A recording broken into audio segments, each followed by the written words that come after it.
প্রিয় ছাত্রছাত্রী, আজকে নবম শ্রেণীর পঞ্চদশ অধ্যায় মানে 15 অধ্যায় ত্রিভুজ ও চতুর্ভুজের পরিসীমা ও ক্ষেত্রফল নির্ণয়। আজকে আমরা 15.1 কোষে দেখি 15.1 এর আলোচনা করব। এর মধ্যে আমরা একটু দেখে নিই আয়তক্ষেত্র এবং বর্গক্ষেত্র। আয়তক্ষেত্র বলতে কি বোঝায় না, যদি কোনো চতুর্ভুজের বিপরীত বাহুগুলি পরস্পর সমান ও সমান্তরাল এবং কোণগুলো 90 ডিগ্রি হয়, তাহলে এই ক্ষেত্রে আমরা তাকে বলবো আয়তক্ষেত্র। আর যে চতুর্ভুজের চারটে বাহুই সমান, কোণগুলো 90 ডিগ্রি, তাকে বলা হবে বর্গক্ষেত্র। এই সাধারণত এই 15.1 এই আয়তক্ষেত্র এবং বর্গক্ষেত্রের পরিসীমা, ক্ষেত্রফল, কর্ণ, এই সমস্ত দিয়েই অঙ্ক আছে। আজকে তোমাদের সূত্রগুলো দেখিয়ে দিয়েছি। আয়তক্ষেত্রের পরিসীমা 2 × দৈর্ঘ্য প্লাস প্রস্থ একক। আয়তক্ষেত্রের ক্ষেত্রফল দৈর্ঘ্য × প্রস্থ বর্গ একক। বর্গক্ষেত্রের পরিসীমা 4 × বাহু একক। আর বর্গক্ষেত্রের ক্ষেত্রফল বাহু স্কোয়ার। এগুলো যখন আমরা অঙ্কে আসবো আরো একটু ডিটেলসে জানতে পারবো। দেখে নিই আমরা 3 অঙ্কে কি বলছে। বিরাটি মহাজাতিসংঘের আয়তাকার মাঠের দৈর্ঘ্য প্রস্থের অনুপাত 4:3, অর্থাৎ দৈর্ঘ্য 4 হলে প্রস্থ হচ্ছে 3। মাঠের চারদিকে একবার হেঁটে এলে, চারদিকে হেঁটে আসা মানেই হচ্ছে যে এই মাঠটি পরিসীমা, চারদিকের হেঁটে আসবো তার পরিসীমা। এটা হচ্ছে 4, এটা হচ্ছে 3। একবার হেঁটে এলে অর্থাৎ এক পাকের পরিসীমা কত? 336 মিটার। পথ অতিক্রম করা যায়। মাঠের ক্ষেত্রফল হিসাব করে লিখি। প্রথমে আমরা চলে আসি, মনে করি মাঠের দৈর্ঘ্য সমান 4x মিটার। তাহলে অতএব মাঠের প্রস্থ, যদি এটা 4x ধরি, যেহেতু 4:3, তাহলে এটাকে আমাদের 3x ধরতেই হবে। তাহলে শর্তানুসারে বা প্রশ্নানুসারে দেখো পরিসীমা কি আছে? 2 × দৈর্ঘ্য প্লাস প্রস্থ ইজিক্যাল টু পরিসীমা 336। আমরা একটু করে নিই। তাহলে 2 × 7x, 4x আর 3x, 7x সমান 336। অতএব x সমান 336/2 × 7। এক্সটা ছাড়া বাদ বাকি যা আছে ভাগ হয়ে গেল। 7 দিয়ে আগে কেটে নাও। 4 × 7 = 28, 7 × 8 = 56, এটা হয় 24। তাহলে এক্স মানে কত হলো? 24। তাহলে অতএব দৈর্ঘ্য কত হলো? দৈর্ঘ্য আমরা ধরেছিলাম কত? 4x সমান 4x সমান 4 × 24, 4 × 24 96 মিটার। প্রস্থ আমরা ধরেছিলাম 3x, তাহলে 3 × 24, 3 × 24 72, 72 মিটার। অতএব মাঠের ক্ষেত্রফল, আমাদের এটাই চাই। মাঠের ক্ষেত্রফল আমরা জানি, ক্ষেত্রফল সমান দৈর্ঘ্য গুণ প্রস্থ বর্গ একক। বর্গ একক, অর্থাৎ এখানে বর্গ একক না লিখে লিখবো বর্গ মিটার। বর্গ মিটার, কারণ মিটার দুটোই আছে। তাহলে 96 × 72, আমরা একটু গুণ করে ফেলি। 96, 72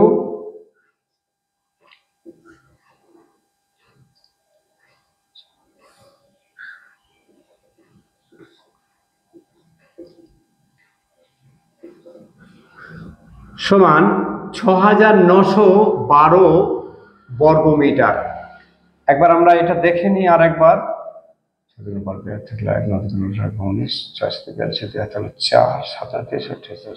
ব্যাস, এত।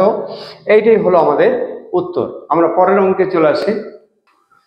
4 অঙ্কে দেখি, প্রতি বর্গমিটারে 3.50 টাকা হিসাবে সমর্থের একটি বর্গাকার জমি চাষ করতে খরচ হয় 1400 টাকা। তাহলে আমরা এইখানে অঙ্কটা শুরু করে দিই। 3.50 টাকা খরচ হয় 1 বর্গমিটারে। তাহলে 1 টাকা খরচ হয় একের 3.50 টাকা বর্গমিটার। অতএব 1400 টাকা খরচ হয় 1 গুণ 1400 বাই 3.50 বর্গমিটার। অর্থাৎ টোটাল বর্গমিটার জমিটার ক্ষেত্রফল হচ্ছে 1400 বাই 3.50। এটাকেই রাখি, আমরা এখনই ক্যালকুলেশন করব না।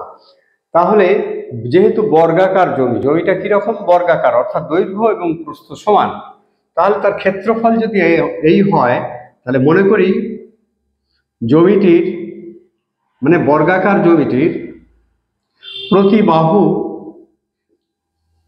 বাহু সমান x মিটার। তাহলে অতএব ক্ষেত্রফল কি বাহু স্কোয়ার। তাহলে অতএব শর্তানুসারে x স্কোয়ার সমান 1400 বাই 3.50। আমরা একটু ক্যালকুলেশন করে দিই। এখানটা দশমিকটা যদি তুলে দিই তাহলে উপরে 100 গুণ হবে, 0 0 কাটা, 5 7 35, 7 দিয়ে কাটলাম, 7 2 1400, 5 2 10, তাহলে কত হলো 400 হলো। এক্স স্কোয়ার সমান 400। অতএব x সমান √400। আমরা জানি এক্স স্কোয়ার যদি 400 হয় তাহলে x হবে √400 সমান প্লাস মাইনাস 20, কিন্তু মাপ তো কখনো মাইনাস হয় না, তাই ঋণাত্মকটা আমরা ধরবো না, প্লাস 20টাই ধরবো। তাহলে অতএব জমিটির প্রতি বাহু সমান 20 মিটার। তাহলে জমিটির বেড়া দিতে প্রতি মিটার 8.50 টাকা হিসাবে সমর্থের জমির চারধারে একই উচ্চতায় বেড়া দিতে কত খরচা হবে। তাহলে বেড়া দিতে গেলে পরিসীমার দরকার। তাহলে বর্গক্ষেত্রের পরিসীমা কি 4 গুণ বাহু। তাহলে আমরা সেটা করে নেব। জমিটির পরিসীমা সমান 4 গুণ বাহু সমান 4 গুণ 20 সমান 80 মিটার। তাহলে যদি পরিসীমা হয় তাহলে বেড়া অতটাই লাগবে। অতএব বেড়া দিতে খরচ সমান 8.50 গুণ 80। আমরা একটু গুণ করে দিই। 0 0, 5 8 40, 0 হাতে গেল 4, 8 8 64, আর 4 680 টাকা খরচ হবে। অতএব বেড়া দিতে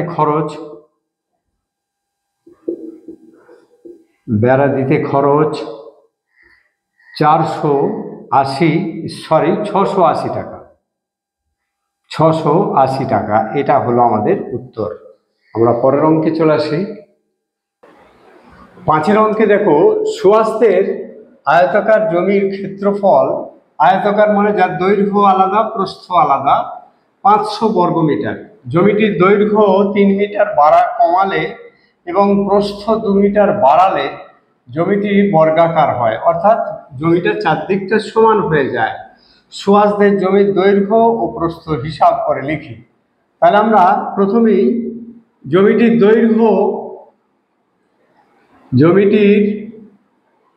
দৈর্ঘ্য সমান x মিটার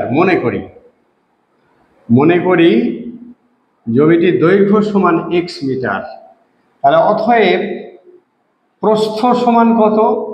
প্রস্থ সমান হচ্ছে ক্ষেত্রফল ভাগ দৈর্ঘ্য, কারণ দৈর্ঘ্য গুণ প্রস্থ সমান ক্ষেত্রফল। তাহলে দৈর্ঘ্য যদি বের করতে হয়, ক্ষেত্রফলকে প্রস্থ দিয়ে ভাগ করলে দৈর্ঘ্য বেরোবে, আর যদি ক্ষেত্রফলকে দৈর্ঘ্য দিয়ে ভাগ করি তাহলে প্রস্থ বেরোবে। তাহলে আমাদের দরকার এখানে প্রস্থ, দৈর্ঘ্য ধরে নিয়েছি। তাহলে প্রস্থ কত? প্রস্থ হচ্ছে 500 বাই x মিটার। এখন বলা হচ্ছে যে যদি জমিটির দৈর্ঘ্য 3 মিটার কমানো হয় তাহলে প্রশ্নানুসারে জমিটির দৈর্ঘ্য কত, এক্স, 3 মিটার কমিয়ে দিলাম। আর প্রস্থ কত, প্রস্থ বেরিয়েছে 500/x, এটা 2 মিটার যোগ করলে দুটোই সমান হয়ে যাবে। দৈর্ঘ্য 3 মিটার কমালাম, প্রস্থ যা ছিল তার থেকে 2 মিটার বাড়িয়ে দিলাম। এবারে এটা আমরা যদি অঙ্কটা করে ফেলি তাহলেই অঙ্ক হয়ে যাবে। তাহলে দেখো x-3 যা আছে তাই, এখানে এই দুইটাকে নিয়ে চলে আসি, দুইটা -2 = 500/x, কি দাঁড়ালো, x-5 = 500/x। আমরা কোনাকুনি গুণ করে ফেলি, এর তলায় কিছু নেই, এক আছে, তাহলে x² - 5x = 500, বা x² - 5x - 500 = 0। এই 500টাকেও বাঁ দিকে নিয়ে চলে এলাম। এবারে এটাকে আমরা মিডল টার্ম করে নেব, মিডল টার্ম করে নিই দেখি। তাহলে x² - 25 20, 25 আর 20, অর্থাৎ 25 থেকে যদি 20 বাদ দেওয়া হয় তাহলে 5 পাওয়া যাবে, আর 25কে 20 দিয়ে গুণ করলে 500 হবে। 500 1 × 500 -500 = 0। x কমন গেল, x - 25 প্লাস 20 কমন গেল, x - 25 = 0, বা x - 25 কমন গেল, পরে থাকলো x + 20 = 0। তাহলে আমরা যখন দুটো সংখ্যার গুণফল 0 থাকে আমরা দ্বিঘাত সমীকরণ অনুযায়ী প্রত্যেকটাতেই 0 বলি। তাহলে এটা 0 হতে পারে যদি এটা 0 না হয়, তাহলে x = 25, আবার x + 20 = 0, তাহলে x = -20, এটা যদি 0 না হয় তাহলে এটা 0, 0 হলে -20, কোনো মাপ কখনো মাইনাস হয় না, তাহলে এটা অবাস্তব, ইহা অবাস্তব, কেননা কোনো মাপ কখনো মাইনাস হয় না, ঋণাত্মক হয় না। তাহলে কি পাওয়া গেল, দৈর্ঘ্য হলো 25 মিটার। অতএব জমিটির দৈর্ঘ্য সমান 25 মিটার। জমিটির প্রস্থ কত, প্রস্থ তো আমরা আগেই পেয়েছি 500/x, তাহলে 500/x মানে কি 500/25 = 20 মিটার। আমাদের পেয়ে গেলাম জমিটির দৈর্ঘ্য ও প্রস্থ। দৈর্ঘ্য হলো 25 মিটার, প্রস্থ হলো 20 মিটার। আমরা পরের অঙ্কে আসি। পরের অঙ্ক দেখি, আমাদের গ্রামে একটি বর্গাকার জমি, মানে যার 4টে বাহুই সমান, প্রতি বাহুর দৈর্ঘ্য 300 মিটার, প্রতি বাহুর দৈর্ঘ্য হচ্ছে 300 মিটার। আমরা একটু এঁকে ফেলি ব্যাপারটা, প্রতি বাহুর দৈর্ঘ্য 300 মিটার, এর চারদিকে একটা দেয়াল দিয়ে ঘিরে দেওয়া হবে 3 ডেসিমিটার চওড়া। 3 ডেসিমিটার যদি চওড়া হয় তাহলে এটা একটু ছোট হয়ে যাবে ভেতরের জমিটা।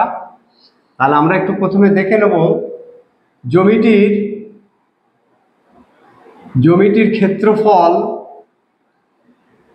সমান বাহু স্কোয়ার সমান 300 স্কোয়ার, 3 3 9, তার গায়ে 4টে শূন্য, বর্গ মিটার। এইবার আমরা একটু দেখব যে এই যে চওড়া এটা প্রাচীরটা দেয়া হবে, এই প্রাচীরটা 3 ডেসিমিটার চওড়া। তাহলে 3 ডেসিমিটার, আমরা জানি ডেসিমিটার মিটারের থেকে ছোট, তাহলে তাকে 10 দিয়ে ভাগ করে দিলে 3 3/10 এর মিটার হবে, সমান 0.3 মিটার চওড়া হবে। মিটারে হলে 0.3 মিটার চওড়া। তাহলে আমরা একটু দেখে নিই, এখান থেকে এইখান পর্যন্ত 300, আর এদিকে 3 ডেসিমিটার, এদিকে 3 ডেসিমিটার যদি বাদ যায় তাহলে প্রাচীর বাদে জমির দৈর্ঘ্য কত হবে? জমির দৈর্ঘ্য সমান 300 থেকে বাদ যাবে কত? বাদ যাবে 0.3 গুণ 2। এদিকে 3 ডেসিমিটার, এদিকে 3 ডেসিমিটার বাদ যাবে। তাহলে কত হলো? 300 বিয়োগ 0.6 মানে 299.4 মিটার।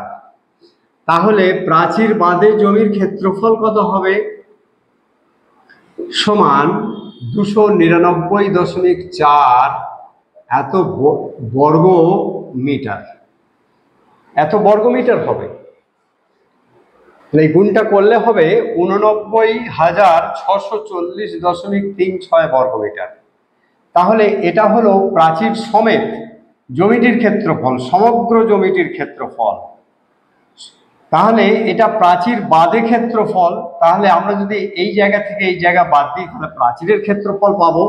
অতএব প্রাচীরের ক্ষেত্রফল সমান 90,000 মাইনাস 89,640.36। বিয়োগ করে নিই। বিয়োগটা কিভাবে করতে হয় একটু দেখিয়ে দিই। 90,000 আর 89,640.36, 4 দিলে 10, হাত থাকলো 1, 3 আর 1 4, 6 দিলে 10, হাত থাকলো 1, 9 দিলে 10, হাত থাকলো 1, 4 আর 5, 5 দিলে 10, হাত থাকলো 1, 6 আর 7, 7 আর 10, 3 দিলে 10, হাত থাকলো 1, 9 আর 10, 10 আর 10 মিলে গেল। তাহলে কত হলো? 359.64 বর্গ মিটার। তাহলে প্রাচীর করতে কত খরচ? 100 মিটার জমিতে 5,000 টাকা খরচ প্রাচীর তৈরি করতে। তাহলে অতএব 100 মিটার জমিতে প্রাচীরে খরচ সমান 5,000 টাকা। 1 বর্গ মিটারে, এটা মিটার না বর্গ মিটার, তাহলে 1 বর্গ মিটার জমিতে প্রাচীরে খরচ 5,000/100 মানে 50 টাকা। অতএব 359.64 বর্গ মিটার জমিতে প্রাচীরে খরচ। তাহলে কত হবে? সমান 5,000 ইন্টু 359.64/100। এটা 0 0 0 0 কেটে দিই। আমরা যদি এটা গুণ করে দিই তাহলে হবে 17,982 টাকা। কত হবে?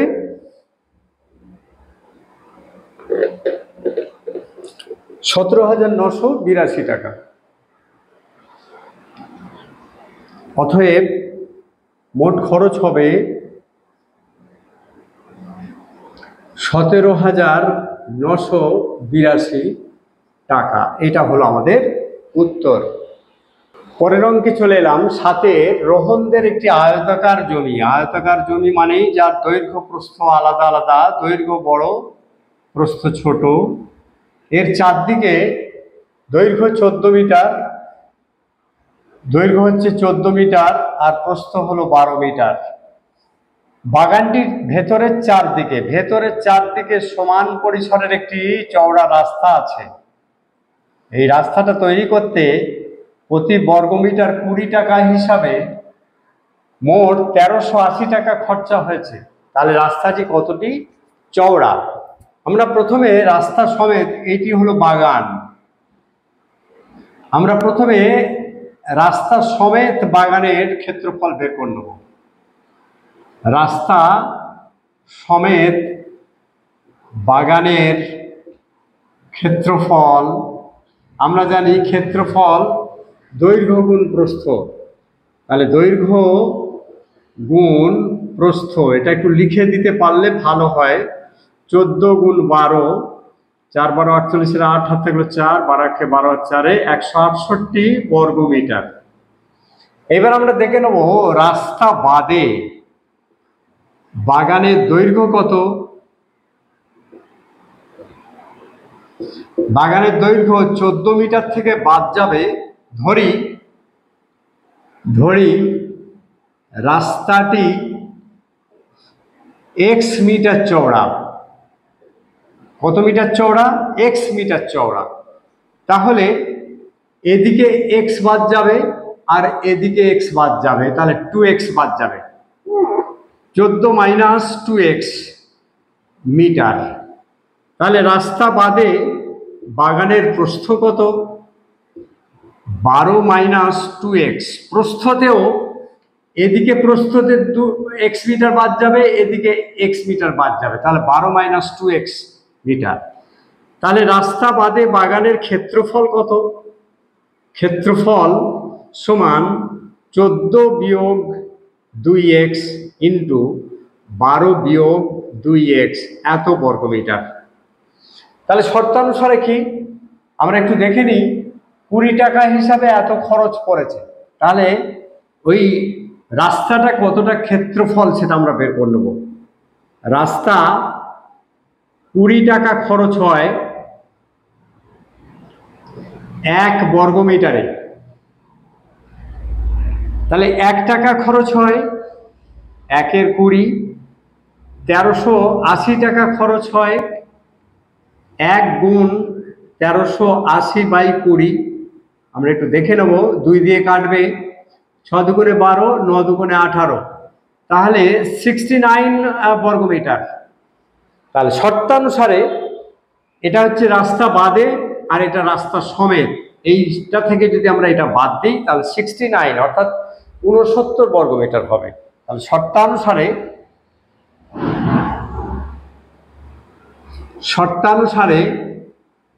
168 minus 14 minus 2x 12 minus 2x equal to 69।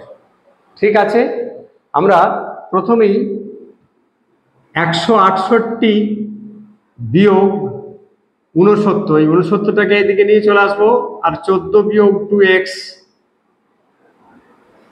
আর 12 বিয়োগ 2x ওটা নিয়ে চলে গেলাম। বিয়োগ করে নিই, কত হবে?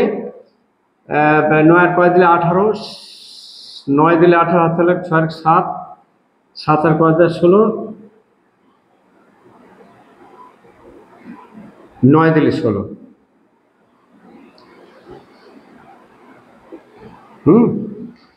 ইজিক্যাল টু এটাকে করে নিই আমরা প্রথমে 14 দিয়ে দুটোকে গুণ করে নিই, তাহলে 168 মাইনাস 14 দুগুণে 28x মাইনাস 12 দুগুণে 24x, এবার 2x দিয়ে গুণ করলাম মাইনাস 24x, এটা প্লাস 4x স্কোয়ার।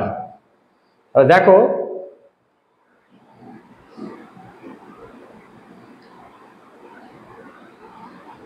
তাহলে সব কটাকে একদিকে নিয়ে চলে আসি আমরা।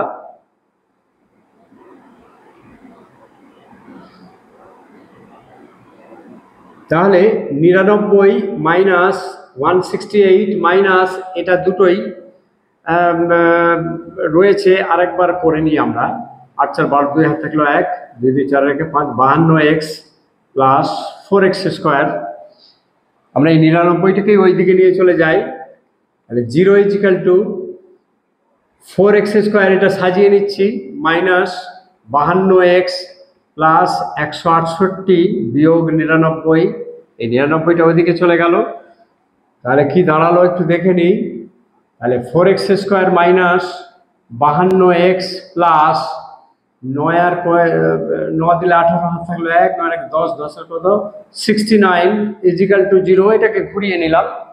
এইবার আমরা এটাকে মিডল টার্ম করব, একটু দেখে নিই।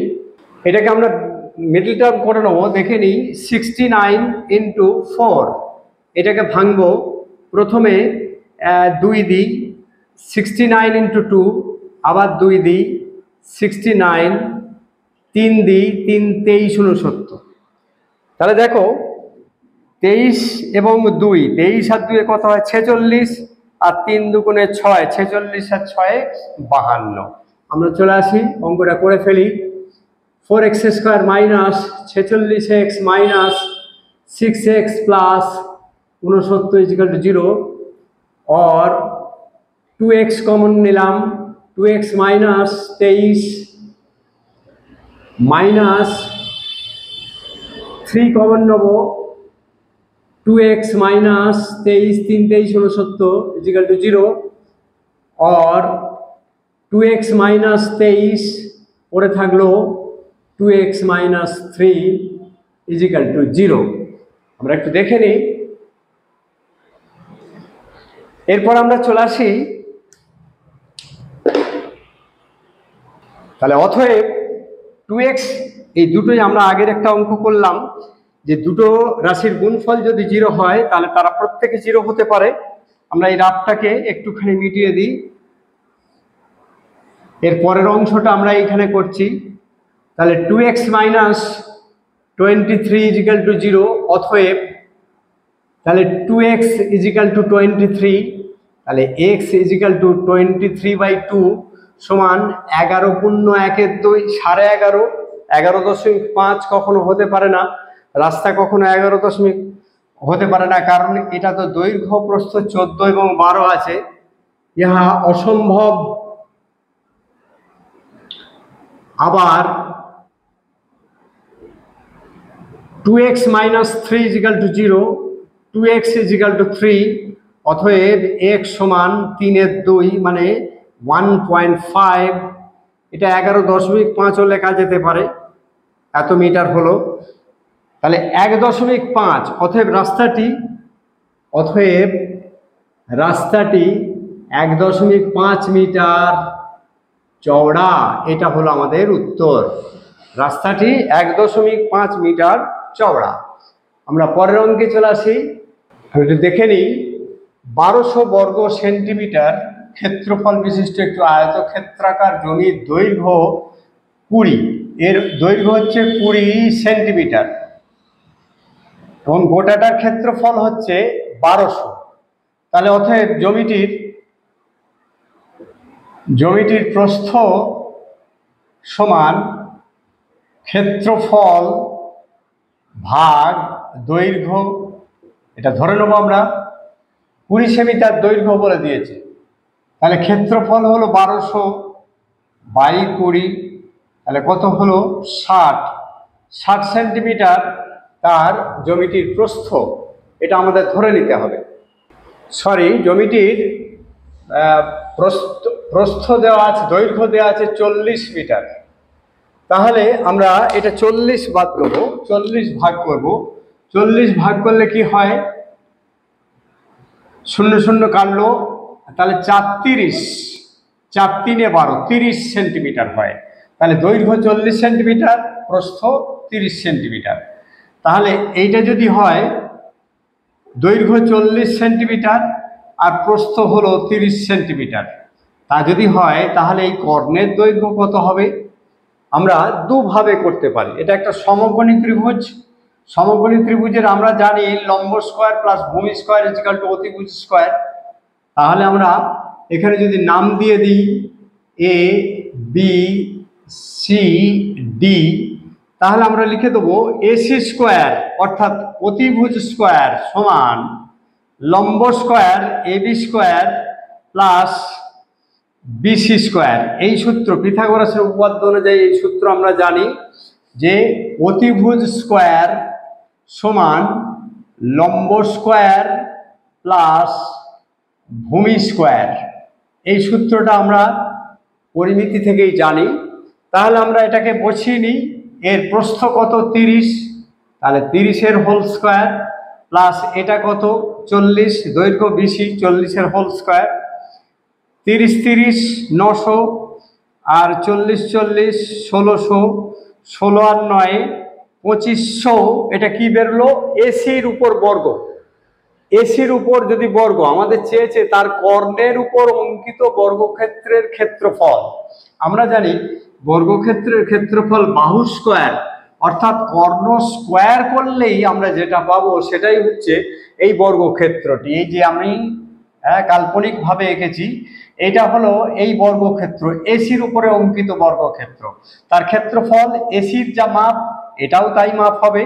তাহলে এসি স্কয়ার মানেই সেটার ক্ষেত্রফল, তাহলে এত বর্গ সেমি হবে। অতএব কর্ণের উপর অঙ্কিত বর্গক্ষেত্রের ক্ষেত্রফল 2500 বর্গ সেমি। এটা হয়ে গেল আমাদের উত্তর। এর পরের অঙ্কগুলো আমি পরের ভিডিওতে দেবো। যাদের এগুলো ভালো লাগলো তারা একটু লাইক দিও, বন্ধু বান্ধবদের মধ্যে শেয়ার করো। আজ এই পর্যন্তই, ধন্যবাদ।